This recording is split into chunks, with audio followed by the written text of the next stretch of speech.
6, a helping hand with your land. Neil from Essex here with the very first of our New Holland 300 series skid loaders. This is a new refresh that New Holland is making to their skid loader line. This is the very first one to hit our lot here. So we're going to give you an early look at this machine in this configuration and point out some of the changes too that New Holland has made. So before we go forward, we're going to first spend some time going backwards. We've been a New Holland skid loader dealer for many decades. They're older platform machines were built about an hour and a half away from us and very well accepted in the industry for being very rugged, reliable, dependable equipment. As New Holland matured and that product line needed a major refresh, they took a look at going and taking all the assets of both Case and New Holland and building machines on a common platform in a common factory. That happened in the 200 series in about 2011. Those model numbers from that time actually have persisted the entire way forward until today. Ones like the L328, L328, that 200 series platform has been around here for several years, but it hasn't been stale. While you haven't been seeing those model number changes, that machine has gone through a lot of iterations over that time, and a lot of quality improvements have been rolled out into it, even though you didn't see model numbers changing. So even the current 200 series today is not the 200 series from several years ago. The 300 series, though, is kind of the next evolution of that 200 series product. So a lot of the things that we have been asking for in that redesign, and that was a big redesign that happened at that point, never really got addressed. Things like touchy-feely controls, bigger buttons, that kind of stuff, easier to use things inside the cab. So a lot of that same 200 series improved technology exists in this machine, but rolls out those iterative steps that take us to the next generation. So I'm standing here beside a 200 series skid loader, and the one thing that you're gonna notice on all New Holland skid loaders for the last several generations is their super boom design. When you look at most skid steers, you're gonna see one of two different types of booms, either a vertical lift boom that goes straight up and down, or a radial lift boom that hinges in the back and runs in an arc. New Holland's Super Boom is a little bit different geometry in that it's a vertical lift design, but as it gets towards the top of its lift path, it actually comes forward a little bit, and that makes it easier to take those loads, reach back to where you're trying to stack things, get back over top of a wagon and dump stuff. That reach forward makes the machine just a little bit easier to use. It also leads to a small drop in specification if you think about that. As that load goes forward up at its very peak, it goes and reaches forward and is going to drop your rated operating capacity a little bit. So these machines are actually deceptively powerful. You end up with that more conservative rating because of that reach forward, that when you're working at distances off the ground, is going to allow this machine to punch above what its specification is. When we look at most equipment, generally these model numbers mean something. This is no exception. So you can see I'm standing here beside an L328. 3 is going to tell me this is the newer 300 series machine, and 28 is going to tell me this has 2,800 pounds of rated operating capacity at a 50% tip load. So now if I go through here, the kind of the full range of the product, you're going to have a small frame machine, an L316 at 60 horsepower, 3 options in a medium frame, a 318, 320, or 321, and 2 options in a large frame, 328 or 334. Now you can guess as you go through those models, generally you're increasing horsepower, and as you do that, you're getting a little bit more capable machine. You can see that change in the model number as they happen, but you very easily can walk up to one of these machines and get a very good idea what it's going to lift just by adding 2 zeros on the end of the model number. There's going to be track loader counterparts to these as well. In that series, you only have 2 different chassis sizes, a C327 or a larger frame that's going to be a 332, 334, 337, and 345, depending on how much capacity and horsepower you're after. And those get to some fairly powerful machines when you're talking something that's going to lift 4,500 pounds at 50% tip load. Another improvement that we're always happy to see is more standard equipment and fewer upcharge features. Now, you can still get one of these things fairly stripped down. The smaller models come in some basic configurations, but from the middle of the product range on up, you're gonna see a lot more things coming through as standard equipment. The back side of this machine is things like this heavier door, that kind of stuff that used to be optional on some of the models in the past, now comes through as standard. Most all of these too, except for the very small machine, are gonna come through standard with 2-speed hydraulic couplers on the track loaders. That kind of stuff that has to be optioned out simply is standard equipment on the machines where most everybody was opting for it anyway. So that makes our life a lot easier on the dealer side, making sure that we're stocking the right configurations for you. If we go take a look here underneath the hood, see if anything changed in the engine compartment.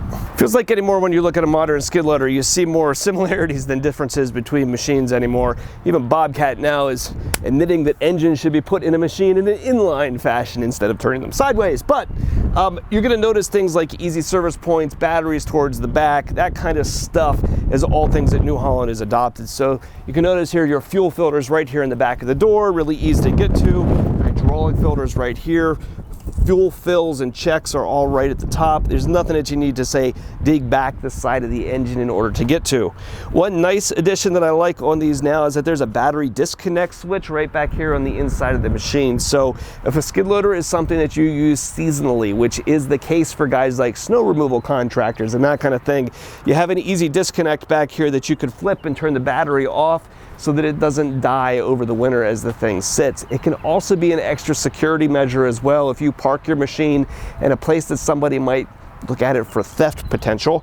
This is just one more thing that you're able to do to make the machine that much harder to get at. There's quite a lot of changes that happened up here in the pillars on the side, and a lot of good things, really quite a bit for the better. The buttons on both sides are a lot larger and updated and easier to operate and touch, especially if you're going to be wearing gloves or something like that. When I go to operate the machine, the older series had 3 small buttons that you had to push in order to start the machine up and turn it on. One for power, one to start the engine, and then another to engage the auxiliaries. And they didn't always exactly work exactly like you wanted them to sometimes. They were hard to push if you had, you know, big fingers or gloves on or something like that. This is a vast improvement for that simple function. So you now have a keyless start. You just simply crank the big knob over here to start the machine. And in order to turn on your hydraulics and operate it, release the parking brake, there's a big 1.5-inch round push to operate button. So simple things that you use every time you jump in this machine that are a big improvement. Even the throttle, it's a much bigger dial than it was before. And as silly as that stuff is, it's just something you touch every time you're in the machine. Those are going to be on every new 300 series skid loader in every configuration. Now, the one thing that is optional that you won't necessarily find on every machine is this big 8-inch tablet type display in the top corner. You would look at this initially and kind of think that it's going to be really big and block your visibility and that kind of stuff, and it doesn't. It's well placed the whole way up here in the corner of the cab. In my running this thing around, I haven't run into a situation yet that I felt that this thing was bothersome. It's going to be optional on the machines that are hand and foot control, but if you're opting for those electronic over hydraulic controls, this thing is going to come through as standard equipment. It's because there's a long list of features in those EH controls that you need this tablet screen in order to be able to adjust and dial in. But it has functionality even for the hand and foot control like this is. So all of my displays up here in the machine, in the tablet display, give me a lot more diagnostic information that I could possibly have without something like this. So you get full gauges for battery voltages and temperatures and hydraulic temps and fuel capacities, engine RPMs, all in the bottom half of the display. Then in the top half of the display, you have a backup camera, which frankly should have been standard equipment in every skid loader for a long time, simply for safety's sake for the people around you. And that's really nice. It's a very bright, clear display, easy to see on a sunny day like this, and gives me a fairly good wide look out the back. If I give any criticism to this, the positioning of it is such that I can't see down very much. If there was something immediately behind the machine, I don't know that I'd be able to see it here in the screen. You got to get back about 3 or 4 feet or so before you're going to start to see it show up on the display. So other than that, I found this thing really, really slick. let's take a look here and hop into some of the menus. So I'm going to give you the highlights of this screen. This thing could almost justify its own video in an controlled machine. Because I have hand and foot here, I don't have the ability to dive in those other menus. It might be a video here that we'll do in the future. I'm going to show you the highlights though, some of the things I think are significant and nice improvements to the machine. So if we start it up here just to light everything up, you'll see things like, this is more clear to me sitting than what the video is showing, but the battery voltage, temperature, fuel, hydraulic temps, engine RPMs all down there in the lower part of the screen. This is all driven by this row of buttons here across the bottom, so this is not a touch screen. It's probably a good thing because normally when you're going to be using this, your hands are less than clean, right?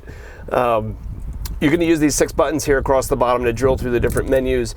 It's fairly easy and intuitive. You just look at the little icon here and it's going to tell you what you're going to go in. So me coming at this for the very first time, I haven't had any trouble finding anything. If we start on the right hand side here, the info screen was interesting to me, and it gives you a lot of stuff of machine status information that you normally would never be able to get without some kind of computer hooked up to it. This is cool to me. So when you look at say industry chatter on the internet and the desires of what guys would like out of their equipment, you hear a lot about things like right to repair and a customer's desire to be able to drill into these machines and see what's going on without requiring a dealership laptop. The one opinion that I've always had is there's a middle ground between the requirements for emissions equipment, what the government mandates needs to be on these machines, and what a customer really desires. And there's a subset of information here that really should be easy to get at and to let you know what's happening with your piece of equipment without requiring a, frankly, $4,000 laptop and a whole bunch of dongles and that kind of stuff in order to get into. This does a very good job, in my opinion, of giving you that. So when I start at my home screen right here, if I simply push the little wrench and screwdriver icon, I pop up into this machine service screen that gives a lot of, say, more advanced information that I think is cool. It helps answer those kinds of questions that you might want to know from a machine. So maintenance obviously is going to be the most boring here. Well, I'll say boring, but the least earth-shattering. If you choose that here, you can page through and see what hour intervals things are supposed to be taken care of. So, you know, you change your engine oil and filter at 500 hours. Right now I've got 497 hours remaining in order to do that, and then it's going to tell you exactly what you need to do. So your maintenance charts and all that kind of stuff and keeping up with the care of your machine can be managed right there on the screen. This gets more interesting though and deeper when we get into things like sensor status and controller information and trouble codes, that kind of stuff that in the past you needed that laptop to be able to know are here. So we can pop up into the engine and look at like the sensor readings for engine intakes and boost pressure and the manifold temps, fuel levels, hydraulic temps, that kind of stuff that you just never would be able to know, you can see there. Another thing that I thought was really interesting is when I went to my diagnostic trouble codes and popped into here, you could see that this machine has thrown a code. Probably when it was cold and started up, it threw a code for the hydraulic filter being restricted. And most of the time you see here at the top, it's error code 1004. Normally that's all you would know, but this screen is able to go through and tell you when did this occur, at what engine hours, how many times has it done it, and what does the code actually mean. So you can actually get that level of kind of meaningful diagnostics off of the machine without requiring those dealership laptops and that kind of stuff, which I think is very cool. To me, this is the middle ground where right to repair needs to go, where you're being empowered with that information that you need to know what's happening with your piece of equipment, but not necessarily going the whole way to the point that we're able to start messing around with EPA mandated stuff. It is obviously very possible for the manufacturers to overdo this touchscreen stuff. There are a handful of important things that thankfully are not part of that screen. I'll speak for my car in this one. It's really annoying when your HVAC controls are buried behind a touchscreen when you would just like a stupid knob in order to be able to adjust them. On your left-hand side over here on the bottom of the pillar is the controls for all of my heat and cooling and that kind of stuff. The things that you just want to be able to reach up and flip are all right there. Buttons for things like your hydraulic coupler, right? You can do that up here without messing with anything else.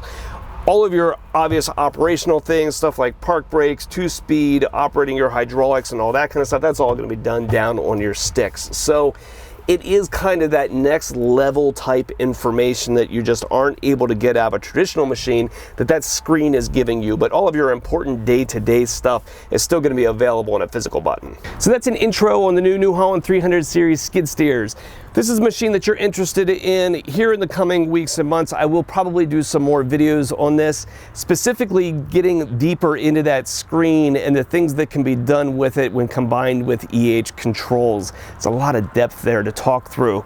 It is cool to see how New Holland has continued to invest in this platform. This is a series that's gone through a ton of changes in the last several years, kind of culminating finally in a new model number that firms up all the things that they've invested into this unit. So that's cool. Glad to see that finally happen.